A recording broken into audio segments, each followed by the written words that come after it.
Here we have a buffer which has 0.16 moles of the weak acid, or C6H5COOH, and 0.14 moles of the base in 1 liter. So we're given our weak acid and our base. So we have weak acid, which is C6H5COOH, and you can write it down as HA. Our conjugate base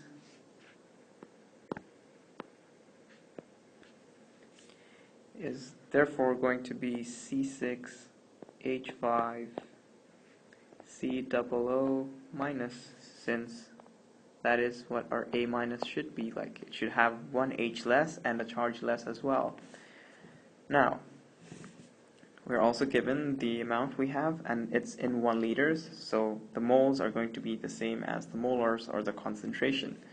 We're also given our pKa value, which is equal to 4.20.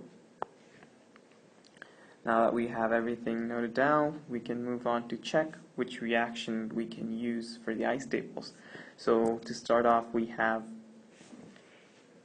A minus plus H3O plus, giving us HA and water, and then we have HA plus OH minus, giving us A minus and H2O.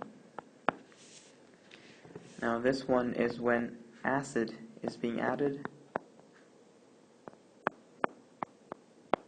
while this equation is when base is being added. So in this question we have the addition of 0.03 moles of NaOH, which is a strong base, so we're adding base to the buffer. So that means we're going to use this equation.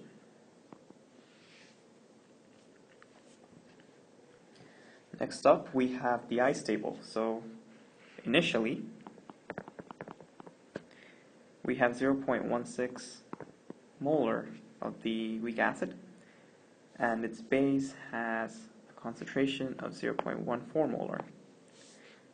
And as a change, negative x and plus x, we're adding base, so we're going to have more OHs. So our x is going to be 0.03 molars. So we're going to have neutralization of more acid, and we'll have more base present at the same time.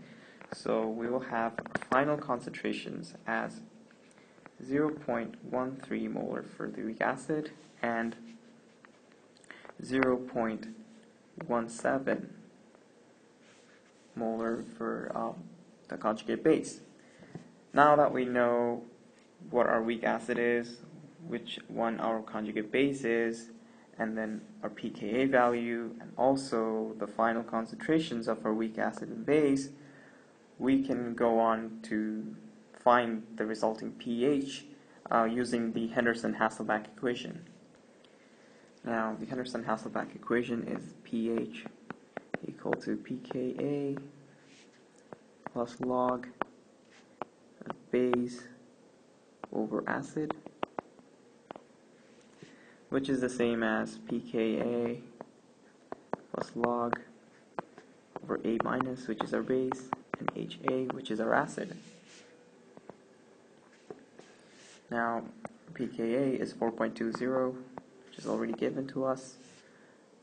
And then we have the log, the concentration of the base, which is 0.17, and then the concentration for acid, which is 0.13. We end up with a final pH of